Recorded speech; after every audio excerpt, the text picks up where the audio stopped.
Төлөөлөгчдөө та бүхний анхаарлыг наашаа хандуулъя. Тэгэхээр Монголын эдийн засгийн форумын хүрээнд нийтдээ 15 салбар хуралдаан зохион байгуулагдах ёстой. Өнөөдөр их танхимд 3 дугаар салбар хуралдаан буюу дэд үтсийн салбар дахь төр хувийн хвшлийн түншлэл, санхүүжилт гэсэн сэдвээр одоо 3 дугаар баг хуралдаан салбар хуралдаан маань эхлэх гэж байна. Ингээд энэ удаагийн салбар хуралдаанд бас зочноор оролцож байгаа зочдоо би энэ дээр суурж байна. Тэгээд Замтай өр барилгын байгуулалтын яамны төрийн нэрмжийн дарга Бат Эрдэнэ, за Newcom компани захирал Бямбас сайхан, улсын хурлын гишүүн Амар Жаргал, Монголын ажил олгогч эзэдийн холбооны гүйцэтгэх захирал Ганбаатар, удирдлагын академийн төрийн удирдлагын тэнхимийн дэд профессор Болд, за Европын цэргийн босуулалтын банкны төлөөлөл Филипп Тер Ворт нарыг урьж байна.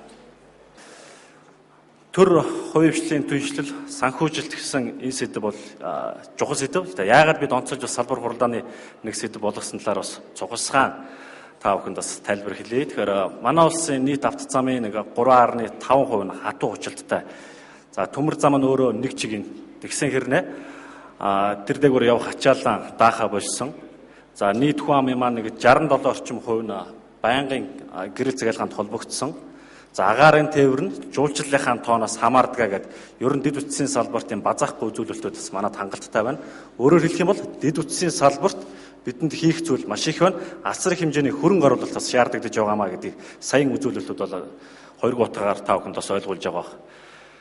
Гэхдээ энэ зовлонг бид яаж давж туулах гэж байна гэх юм бол төр хувийн хвшлийн төсвөлийн харилцааг хөгжүүлж байж дэд үтсийн салбарт бас амжилт олохыг Монгол улс зорж байгаа. За цаашлаад хэлэх юм бол эдийн засаг дахь хувийн хвшлийнхний оролцоог бас нэмэгдүүлэх ийм давхар зорилго бас агуулгадж байгаа учраас төр хувийн хвшлийн түншлэл болон энэ санхүүжилт гэсэн сэдэв бол чухал сэдэв байгаа юм аа.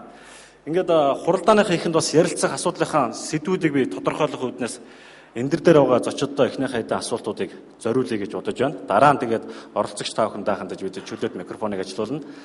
Тэгэхээр төр хувийн хвшлийн түншлэлийг хөгжүүлэх энэ асуудал нь өөрөө бас их тийм шинэ ойлголт л тоо. Тэгээд бодлогын баримт бичгийг бид 2009 онд баталсан. За концессийн тухай хуулийг батлаад жилч болоог байна. Ер нь энэ харилцааг хөгжүүлэхийн тулд бид хууль эрх зүйн орчныг хэр бүрдүүлж чадсан бол за холбогдох хуулиудыг эргэж харах шаардлага бий юу? Энэ талаар Амар Жаргал гишүүнд хариулт өгөх. Эдийн засгийн бүтцийг яаж өөрчилдөг юм бэ гэхээр хөрөнгө оруулалт хийж өөрчилдөг байхгүй. Хөрөнгө оруулалтыг хийж нэг дээр бол нэг бол улсын төсөөс хийж нэг бол хувийн салбараас хийж. Тийм ээ. Тэгэхээр энийг хийж ижил бид нар энэ эдийн засгийн бүтцийг өөрчлөх тухай яриад байгаа. Өөр арга зам байхгүй. Гэтэл энэ эдийн засгийн бүтцийг чинь ингээд хязаарлаад зогсоогоод байгаа нэг гол хүчин зүйл бол дэд бүтц өнөөдөр өөрөө байна. Ердөө зүгээр л дамжин өнгөрүүлэх хүчин чадал нь бие дутгаараа дийлэхгүй л байгаа байхгүй. Хамгийн наад тийм ээ. Одоо тэр замын үд дээр гээд аваад үзэх. Төмөр замын дамжин өнгөрүүлэх хүчин чадал, агаарын тээврийн дамжин өнгөрүүлэх, авто тээврийн дамжин өнгөрүүлэх, эрчим хүчний хүчин чадал тийм үү? Энэ бүх дэд бүтцийн салбар чинь өөрөө физически өнөөдөр ердөө тулчаад энэ эдийн засгийн бүтцийн өөрчлөлтүүд чинь явуулахгүй. Энэ үед шийдэл нь юу байх вэ гэхээр олон юм байгаа байх. Олон юм байгаа байх. Тэн дотроо нэг гол арга зам нь санхүүжилтийн их үүсвэр бий болгодог арга зам нь бол юу юм бэ гэхээр бол энэ үүсч болох эрсдлийг хуваасан, эрсдлийг тарааж өгсөн тэр механизм буюу төр хувийн хвшлийн түншлэл гэдэг. Тэгэхээр яг хэлэлцэж байгаа сэдэв маань бол дэд бүтцгээ салбар маань эдийн засгийн бүтцийн өөрчлөлтөнд өнөөдөр саадуулаад байна. Энэ салбарыг хөгжүүлэх хэрэгтэй. Хөрөнгө оруулалт хэрэгтэй байна. Санхүүжилтийн их үүсвэр байна. Энэ санхүүжилтийн их үүсвэрийг гаргаж өгөх нэг механизм нь бол энэ төр хувийн хвшлийн түншлэл юм. Эрсдлээ төр хувийн хвшилд хуваагаад үүрье гэж байгаа. Концессийн хуулийн дээр бол энэ эрсдлийг одоо хуваарлах механизмуудыг бол бас нэлээд сүрхий тодорхой заагаад өгчихсөн байж байгаа. Хамгийн наазах ихтэл зээлийн баталгаа гаргаж өгье. Хувийн салбарт. Өнөөдөр яг төрөөс зээлийн баталгаа аваад юм хийчихсэн хүн байна уу энэ дотор? Тийм бизнес байна уу? Концессийн санхүүжилтийн тодорхой хэсгийг улсын төсвөөс гаргая гэж. Холбогдох хууль заасны дагуу татварын хөнгөлөлт чөлөөлөлтийг үзүүлдэг болъё гэж. Даатгалт нь хамруулж өгье гэж. Концесс эзэмшигчдийн концессийн гэрээний дагуу олох орлогын хамгийн доод хэмжээнд нь баталгаа гаргаад өгье гэж. Тийм ээ? За тэгээ энэ хууль болон концессийн гэрээнд заасан бусад одоо нөхөх олгор ямар хэлбэрүүдэд тэрийг хийгээд өгье гэж байгаа. Энэ бүх механизмууд өнөөдөр бол хууль нь ингээд гараад ирчихсэн. Бид нар кстати хууль боловсруулж гаргаж байхдаа бол юу гэж бодсон бэ гэхээр бол аль болохоор ерөнхий байлгая. Юуны төлөө байнгын ажиллагаатай парламент байгаа вэ? Амьдрал дээр ямиг үзэж харж байгаад болохгүй бүтэхгүй байх юм бол засвар хийгээд яваад байна. Аль болохоор ерөнхий байдлын амьдрал дээр жоохон явуулж байгаад үр дүнг нь харъя гэсэн. Тэгээд одоо бид нар ингээд эргээд харж байхад жил гаруй хугацаа өнгөрчөөд эргээд харж байхад бол үндсэндээ энэ чинээс эхлүүлсэн юм байхгүй 120 30-аад 40-од ингээд том жагсаалт батлаад гаргаад явчихсан. Тэгээ алийг чих гээд байгаа, яаж чих гээд байгаа, хизээ чих гээд байгаа, хин хийх гээд байгаа хариуцж байгаа хүмүүс нь үгүй чи яагаад энийг хийдгүй юм бэ гэхээр бид нар журам боловсруулж байна л гэж асууж байгаа. За тэгээ журмаа боловсруул дуусна гэсэн чи зөвлөх хүрчихсэн. Одоо нэг зөвлөх хэрнэ. Тэгээ иймэрхүү янзаар явах юм бол энэ нөгөө төр хувийн хвшил хоёр чинь хамтарч ажилладаг, түншилдэг, бие биендээ идэгдэг, бие бинийгээ дэмждэг, эрсдлээ хувааж ажилладаг. Энэ бүх юм чинь бол зүгээр л хоосон лооцсон болол тэгэл хинч итгэхгүй бол төрийн эмчийн хорон дээр хууль болгоцсоос хойш юу хийсэн бэ гэдэг талаар нэг тоорч танилцуулга өгье. За төрийн эмчийн хороо конституцийн тухай хууль бол хууль батлагдсантай холбоотойгоор өнгөрсөн жилийн 4 сарын 17-нд засгийн газрын ерөнхий сайдын захирамжаар хүч зохион байгуулалтанд өөрчлөлт орж газар байгуулагдсан. За газар байгуулагдаж ажилласан цагаас өнөөдрийн хүртэл хугацаанд бол эхний ээлжинд хуулиар шаардсан зайлшгүй бүрдүүлэх ёстой журам дүрмүүдийг боловсруулах тал дээр илүү анхаарч ажилласан. Энэ дээр бол хуулийн шаардсны дагуу зардал ашигын тооцоог харгачлалыг дээрээс нь уралдаан шалгаруулалтыг зохион байгуулах, урьдчилсан шалгаруулалтын жишг баримтчиг, уралдаан шалгаруулалтын жишг баримтчиг хуулийн заасны дагуу бүх конституцийн төслүүд маань 2 гишүүдээр явагдах ёстой. Тэр бичиг баримтуудын жишг баримтчүүдийг боловсруулах ёстой байсан. Дээрээс нь эдгээр саналуудыг үнэлгээний баримтчгийг мөн боловсруулж гаргах ёстой байсан. Мөн уралдаан шалгаруулалтыг явуулах, наривчилсан журмыг бас боловсруулж засгийн газар батлуулах ёстой байсан. Эдгээр бичиг баримтуудыг ерөнхийдөө бол бид нар бол боловсруулж батлаад хамгийн сүүлд нь эдгээр журам дүрмүүдийг яаж хэрхэн хэрэглэх вэ гэдэг талаар бүгдээрнгийн багтаасан тийм гарын явуулгыг бас мөн боловсруулж гаргасан байгаа. Энэ асуудлаараа бид нэр 10 хоногийн өмнө төрийн байгууллагууд, яам агентлагуудын хүрээнд нэг өдөр аймаг нийслэлийн төлөөлөгчдийг оролцуулсан бас нэг өдрийн дээрээс нь хувийн хвшлийнхнийг оролцуулсан бас нэг өдрийн 3 өдрийн сургалт семинарыг өнгөрсөн 10 хоногийн өмнө зохион байгуулсан. Эндээс юу ойлгосон гэхээр зэрэг бид бол энэ сургалтыг бол цаашаа байнга хийх ёстой байна. Төрийн эмчийн хороо бол мэдээж энэ дээр дангаараа бол хийгээ явах тийм бас тийм бүтэц зохион байгуулалт тийм орон тооны хувьд бас тийм хязгаарлалтууд байгаа. Одоогоор бол газарт маань 5 хүний хүрээлтгүүнтэй ажиллаж байгаа. Тэгээ энийг бол уламжлалт тендерийн сургалтуудыг явуулдаг манай сангийн яамныхны хийж байгаа тэр аргыг нь хэрэглээд их сургуулиудын дэргэд байдаг бизнесийн төвүүдтэй хамтраа цаашдаа бол энэ талаар бол сургалт хийх, концессийн талаар зөв ойлголтыг өгөх асуудал бол хамгийн гол юм байна гэдэг дээр бол ойлголтыг бол авсан. Энэ чиглэлээр бол цаашдаа бол сургалтуудыг хамтар зохион байгуулах, төлөвлөгөөг нь боловсруулаад загвар тийм сургалтын модулуудыг боловсруулах тал дээр одоо бид нар ажиллаж байна. Нэг за хоёрдугаарт нь бол концессийн хуулийн заасны дагуу өмчөөсөн хамаарад 2 янз байгаа. Төрийн өмчийг бол төрийн өмчийн хороо хариуцах эрх үхэн этгээд нь байдаг. Орон нутгийн өмчтэй холбох тийм шин одоо төсөл хөтөлбөрүүд нь бол орон нутгийн засаг дарга орон нутгийн иргэдийн төлөөлөгчдийн хуралд нэрхэн байдаг. Тэгээ тэрнийхээ дагуу бол төсөл хөтөлбөрийг бол боловсруулах батлах процесс нь явагддаг. За энэ дээр бол төслүүдийн хувьд сая Ганбаатар даргын хийсэн дээр хариулт өгөхөд бол цаана төслүүд нь улс төрчдөө нэтэрэ гэсэн тиймэрхүү юм яригдах шиг болсон. Хэрвээ тэр бол би зэрэг бол мэдэхгүй байна. Тэр бол магадгүй манай улс төрчид бол анх баталж явах үед нь нэг бидний өмнө хэрэгжилж исэн улсын хурлын 45 дугаар тогтоолоор хэрэгждэг байсан иргэн төлөвлөгдхийн төслүүдтэй адилхан ойлгосон. Анх бол миний ойлгож байгаагаар анх бол төслийг 121 төслүүд анх гаргахтаа бол иргэн төлөвлөгдөхтэй нэлээд их адилхан ойлголт байсан. Тэр үед бол бас Монголд харьцангуй бол концессийн талаар бол бас сайн ойлголттой, бүрэн ойлголттой хүмүүс ч байгаагүй. Түүний дотор бас манай газрынхан ч гэсэн бас бүрэн ойлголт байгаагүй байсан үнэ. Тэгээд тэрний үднээс бол 121 төсөл бол батлагдсан байгаа. Ажиглахад бол төсөв дээрээ тавьж орж чадаагүй тийм төслүүд бол нэлээдгүй орж ирсэн. Гэтэл бол төсөл концессийн төсөл гэдэг бол саяны одоо финалистуудын хэлж байгаагаар бол маш их ялангуяа EBRD-ийн хэлж 20 жилийн хугацаанд нийтээр 35 төсөл дээр бол PPP хэрэгжүүлсэн гэж. Тэгэхээр энэ бол маш тийм судалгаа шаардсан маш их том хэмжээний урт хугацааны бизнесийн асуудлууд байдаг. Тийм учраас бол эдгээр төслүүдийг боловсруулах, төр өвгшин түншлэлээр хэрэгжих, концессор хэрэгжих төслүүдийг боловсруулах дээр бид нар маш анхаарах хэрэгтэй байна. Саяны яригдсан эрсдлийн шинжилгээний асуудлууд бол хамгийн гол асуудал. Эрсдлийн шинжилгээгээ бид нар хийх хэрэгтэй байна. Төслийн нөгөө value for money гэх төслийн хөрөнгө оруулалтын үр ашигын судалгааг бид нар хийх хэрэгтэй байна. дээрээс нийгмийн эдийн засгийн, хуулийн, техникийн энтергээд судалгаануудыг бүгдээрингийн энэ саяны бүх судалгаануудыг бүгдээрингийн багтаасан техник эдийн засгийн ядаж урьдчилсан шатны тийм урьдчилсан техник эдийн засгийн одоо судалгаа бол хийгдчихэж бол тэн дээрээсээ бол төр нь энэ төсөл дээр яаж оролцох юм, ямар эрсдлүүдийг төр хариуцах юм, ямар эрсдлүүдийг хувийн хвшилт хариуцах юм бэ гэдгийг нь бол тодорхой болгож өгөх хэрэгтэй байна. Тийм учраас бол төсөл боловсруулах тал дээр бол нэлээд анхаарч ажиллая гэдэг. Энэ асуудлаар бол сангийн яам, үндэсний хөгжлийн төлөвлөлийн ороотой бид нар бол хамтарч ажиллаж байгаа бүгдээрээ бол ямар ч гэсэн урьдчилсан техник эдийн засгийн үндэслэлийг хийх тийм эхний шатны тийм нэг хялбарчилсан тийм загварыг гаргая гэдэг дээр бол ажиллаж байгаа. Хувийн хвшлийнхний концессион талаарх ойлголт өнөөдөр ямар байна? За санхүүгийнх нь ч юм уу энэ бусад чадвах нь өнөөдөр бас ямар байна? Энэ талаар Ганбаатар дээр. За баярлалаа. Тэгэхээр энэ төр хувийн хвшлийн түншлэлийн тухайн асуудал бол энэ Монгол орны эдийн засгийн хөгжилд одоо ерөөсөн маш их чухал үүрэг оройлтой ийм цоошин механизмын тухай ойлголтыг би зохион өгөхийг хүсэж байна. Саяын одоо Дэм сайхны хэлсэн тэр 120 төсөл бол ерөөсөө төрийн өмч хөрөнгөөр төрийн одоо төсвийн хөрөнгөөр хэрэгжүүлэх төслийн асуудал байхгүй. Тэгээ энэ бол зөвхөн концесс. Яг төр хувийн хвшлийн түншлэлийн сонгодог одоо төсөл бол энэ биш. Өөрөөр хэлбэл энэ 120 төслийн цаа талд бол эзэнтэй төсөл байж байгаа байхгүй. Улс төрийн хуугаад авчихсан. Эзэнгүй үйлдэл дээр нь хувийн хвшил орё гэдээ очихоор зэрэг бол 10% нөгөөд аваа гэдээ ингэж сууж байгаа төсөл. Тэгэхээр энэ бол сонгодог төр хувийн хвшлийн түншлэлийн төсөл бол биш. Бид хувийн хвшлийнхны ойлгож байгаа сонгодог төр хувийн хвшлийн түншлэл бол концессийн хуулийн заачсан тэр 6 төрөл дээр түшиглээд хөгжих цоошин энд хэлбэрийг хэлж байгаа. Өөрөөр хэлбэл BOT гэх мэтлэнгийн тэр хэлбэр. Энийний цаана байгаа тэр үг үсгэнд маш их нарийн учир байгаа гэдгийг манай төр засаг хувийн хвшлийнхэн өөрснөө сайн ойлгох ёстой юм аа. Өөрөөр хэлэх юм бол одоо сая ингээд үдээс өмнө хорлон дээр ярьж штэ би лицензтэй би өөрөө техникийн үндэслэл хийсэн хүн мөнгө босгож чадахгүй. Тэгэхээр энэ бол манай хоцрогдол байхгүй юу?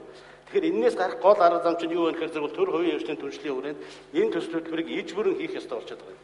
Өөрөөр хэлбэл энэ төр тэгтээ энэ дээр төртэй бол заавал хамтрах ёстой болчиход байгаа. Эрсдлээ хуваарлаад хамтраад ажиллаж хэрэгжүүлэх ёстой ийм хамтын ажиллагааны цоошин хэлбэрүүдийг бол ойлгох хэрэгтэй. Би энэ дээр ганцхан жишээ тайлбарлахад бол Energy Resource компани хэрэгжүүлж байгаа хэлбэр бол яг энэ төр хувийн хвшлийн түншлийн сонгодог хэлбэр. Засгийн газраас Батлан даалт юун дээр авсан гэхээр зэрэг татвар гайд эдийн засгийн нөхцөл доктортой байна гэдгээ авсан, лицензээ авсан, ашиглах одоо хугацаагаа тохирсон. Тэгээд бусад юм дээр бол өөрөө төслөө хийгээд, тооцоогоо хийгээд, барьж байгуулад, ашиглаад гарсан бүтээгдэхүүнээр борлуулад эргээд энэ төслийнхаа үр дүнг төлөөд өөртөө ашигтай ажиллаж байгаа энэ цогц энэ үйл ажиллагаа бол өөрөө төр хувийн хвшлийн түншлийн цоошин механизмын яг цогц асуудал юм. Тэгэхээр яг энэ хүрээнд ингэж ойлгохгүй бол ганцхан эдийн засгийн үнэлтэд ганцхан лицензтэй би төсөл хэрэгжүүлээд энэ төр хувийн түншлэгийг биш болчиход байгаа. Тийм учраас энэ хүрээнд бол одоо хувийн хвшлийн ойлголтыг дээшлүүлэх, төрийн байгууллагын ойлголтыг дээшлэх асуудал бол маш их чухал. Амар жаргал гишүүн бол сая хэлсэн ганцхан хууль гаргасан цаашаа хөгжүүлэх олон асуудал зогсчихно. Энэтэй санал нэг байгаа. Одоо амьдрал дээр бол төр хувийн хвшлийн тухай асуудлаар бол төрийн өмч орон Заяа Батэрны 5 хүүхдээс ярьдаг хүн байхгүй. Энийг яриад яамд дээр очихоор зэрэг бол яамд би энэ дээр том болно, би чухал болно гэж булаацалж байгаа болохоос дэмжидэггүй. Тэгэхээр одоо зааланд суугаа та бүхэнд өглөөх асуулт асуух боломжийг олгоё. Тэгэхдээ 3 минутын хугацааг бид та бүхэнд олгож байгаа. Энэ засгийн газраас 121 жагсаалт концессийн жагсаалт баталсан байгаа. 121-өөс 25 байв. Нийслэлийн иргэдийн хурлаас 2011 онд бас концессийн жагсаалт гэдэг 45-ыг баталсан байгаа. Ингээ орон нутгийн хуулинд дээр бас нэг хит ингээд байгаад байж магадгүй. Тэгэхээр энэ концессийн жагсаалт баг ойролцоогоор 200 орчим болчихж байгаа. Тэгэхээр энэний алийг нь орон нутгийн хувийн хвшлэр гүйцэтгүүлэх юм, аль нь төрний хийх юм гэдэг дээр бас жоохон тэг зааг ялгаа гарч байгаа юм шиг байна. Энэ хууль маань өөрөө 2010 оны 1 сарын 24-нд баталлаа. Тэгээд тэрнээс хойш бас төрийн өмч орон усны шинжилгээтэй орон сангийн яам хамтраад бас маягт шиг нэг юм гарах хэрэгтэй юм шиг байна. Ийм жагсаалт батлах хэрэгтэй, ийм байх хэрэгтэй, ийм хангасан байх хэрэгтэй. Тэр нь одоогоор бас хууль батлагдсан ч гэсэн нэг жил гарны дараа ч гэсэн одоо нэг ядаж нэг үсгэгдсэн ихний нэг дараалтууд нь гараагүй. Тэгээд энийг аль нь одоо хариулах хэрэгтэй. Энэ 200 орчим концессийн бид нар яриад энэ зааланд яриад байгаа 121 гэдэг болохоор цаанаа осон чинь орон нутг болгонд бас багасаа юм байна гэх юм аа. Ингээд аль нь яаж орон нутгатаа заалж өгөх хэрэгтэй. Энд нь холбогдох тушаалт нь хариулж өгнө. Хоёрт нь энэ хууль батлагдахаас өмнө хэрэгжиж явжсэн бас нэг концессийн шин чанартай юм байна л да. Жишээлбэл ховдод одоо юу гэдэг хөшөөтэй ургаан хавцаа засмал зам баригдсан байдаг. Хувийн үүрэг оролтой.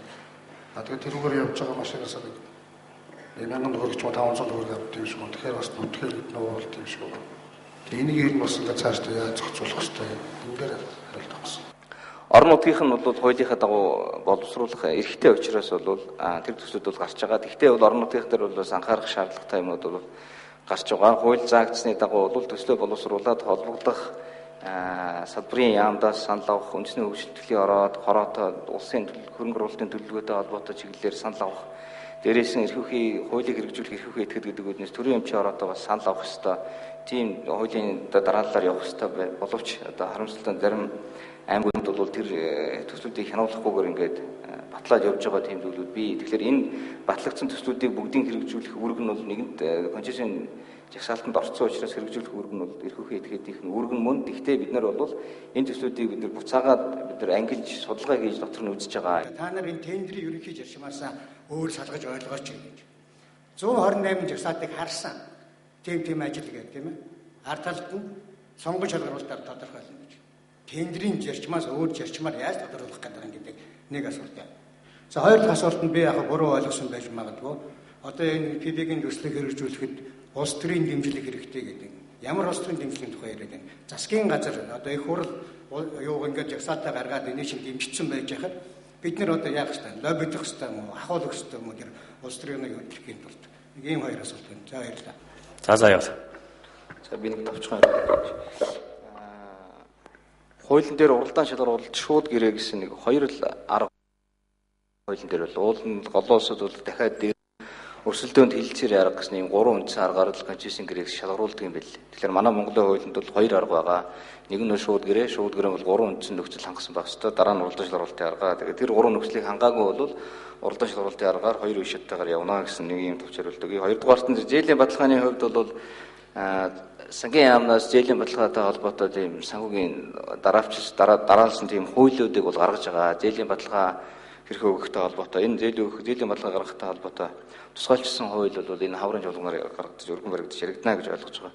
За 3 дугаарт нь бол концессийн хуулиар төр төслийг санаачлах хэрэггүй, хувийн хөвшил өөрөө санаачлах хэрэггүй.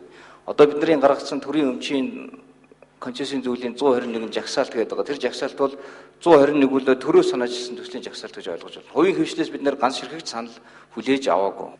За хоёрт нь тэр гадны нөгөө Европын банкны хүнээс асуумаар байх юм. Одоо ингээд олон улсуудад ингээд ПП-гийн төсөл хэрэгжүүлж байгаа юм байна л да. За засгийн газраас зээлийн баталгаа авахаас бусдаар танах ямар баталгаа шаарддаг вэ? Бид нар танаас энэ шаарддаг байгаа бүгд эрсдэл менежмент бүх юм чи хийгээд өгсөн юм байна гэж бодъё. Өөрөө шаарддаг, барьцаа өөрөө шаарддаг. A PPP in transport is a different PPP than in power generation, is a different PPP in wastewater treatment. The guarantees, if you put a PPP together, which you require from the government, are different for each individual project. But a PPP is not a 100% state guarantee transaction, because otherwise it would not be a PPP. But in general, the risks the financiers and the private sector will require the public sector to take will be demand for the project and price. So demand for the project and the price. Now there was also a reference made what kind of political support is needed. I can give you a very simple example on this. If you look at CHP5, which would be an absolutely a good PPP-able project, if you have a tariff reform of electricity tariffs. Without a tariff reform, this will not fly as a PPP. So that's the kind of political support on a specific example which you will need to get this PPP moving. Because without that kind of reform and political support, the project will not be commercially sustainable. The private sector will not be interested. You will not find a sponsor putting money into it, and hence you won't find financiers. So it's all interconnected. Тэгэхээр Монгол улс өнөөдөр хогийн сав биш учраас биднээс нэг стандарттай болж байгаа юм. Монгол улсад ийм машин явна, ийм чиргүүл явна, ийм стандартыг хангасан тоног төхөөрөмж бүтээгдэхүүн орж ирнэ гэдэг. Энэ ихнийхээ амиг уг нь яг энэ эдийн засгийн формоос мөрснө эдийн засгийн форм одоо жишээлбэл хоосон үрээ лооцсон болоод байгаа юм бол эхлээд энийгээ цөмөрснө юм том юм бүтээх гэж байгаа юм чинь том юмынхаа эхлэлийн өмнө нэг ийм стандарттай болж байгаа гэдэг л ийм уриалгыг эхлээд гаргах гэсэн юм. Эндтэй саналаа. Саяны асуулт маш зөв асуулт байна л да. Өөрөөр хэлбэл PPP гэдгийн цаана амжилтаа хэрэгжүүлэх тухай асуудал ярьдаг. Төслөө боловсруулах гэдгийн дараагийн асуудал бол төслийг яаж амжилтаа удирдах вэ?